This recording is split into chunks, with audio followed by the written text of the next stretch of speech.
Are we good? No. Okay. Janai, Slam Magazine dropped a cover with you and Tahad. Kind of talk about that moment.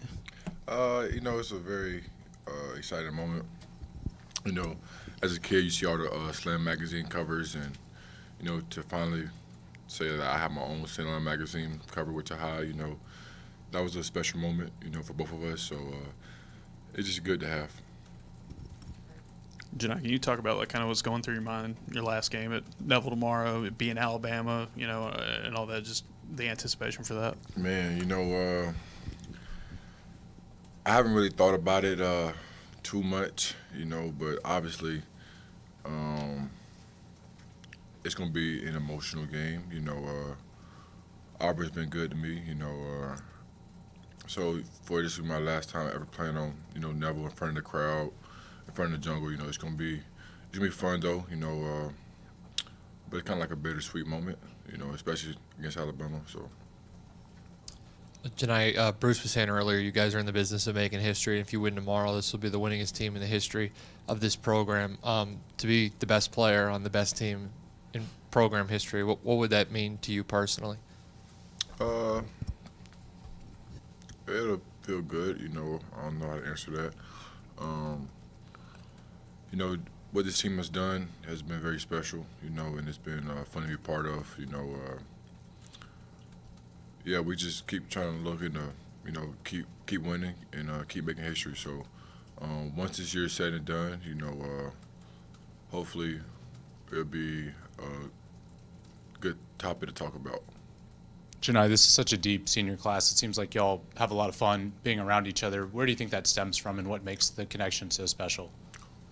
It's a little bit of everything. Like you said, it's a deep senior class, so it's everybody's last year, so everybody's kind of trying to enjoy their last moments together. Then we have a mixture of some young guys like Tahad and Jakai, to kind of bring a little bit of youth to the team and, make it a little fun.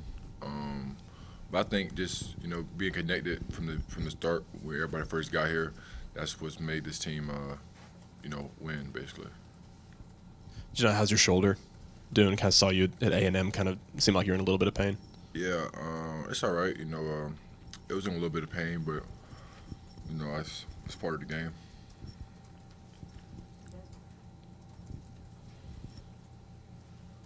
Janai, the two times you guys have lost this season, y'all have come right back out the next game and really kind of answered what Bruce had been challenging you about. What's the key to that? Like, what's the key to this team being so good at kind of bouncing back from disappointment and doing well in the face of adversity? I think that's what you're supposed to do. After a loss, you're supposed to bounce back and practice the week. Next week's supposed to be a little tougher.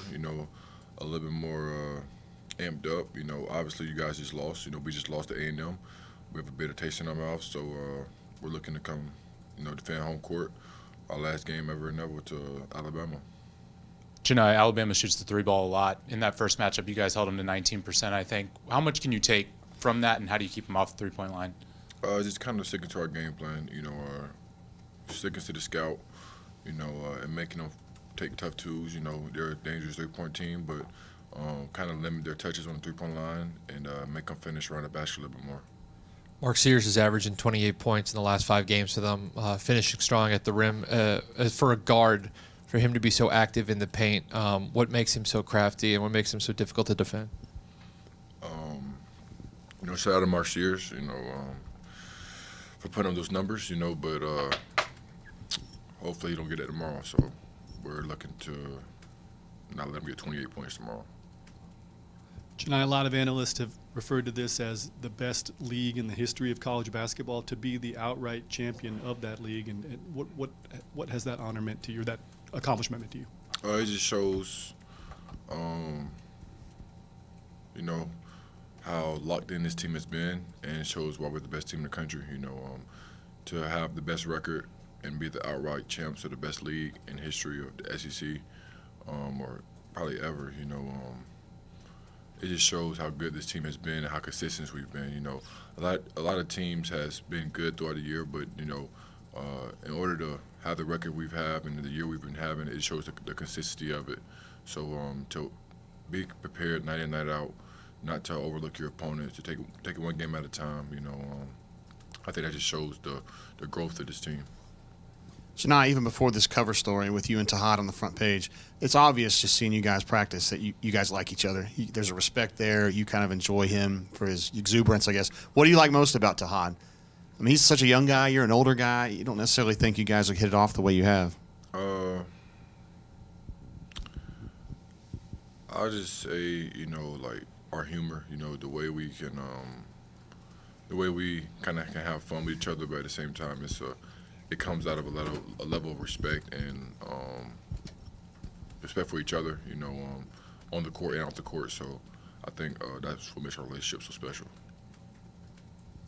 Johni, it's been pretty much a two-man race for Player of the Year all year between you and Cooper Flagg. I just wanted to ask you, I mean, how do you try to, I guess, handle dealing with that? I mean, do you try to pay attention to it? Do you try not to pay attention to it? Just what has that been like?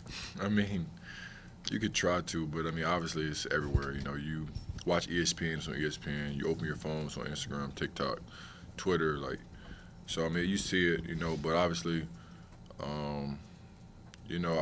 my goal is to play basketball. My job is to win the championship. I'm going to each game trying to win for my team, and I just let everybody else make a decision on that.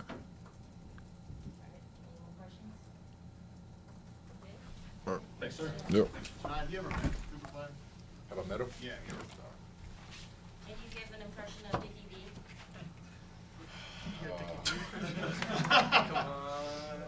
My dad can't. I want to meet him tomorrow though. Okay. He's someone I would love to meet. So, hope I can.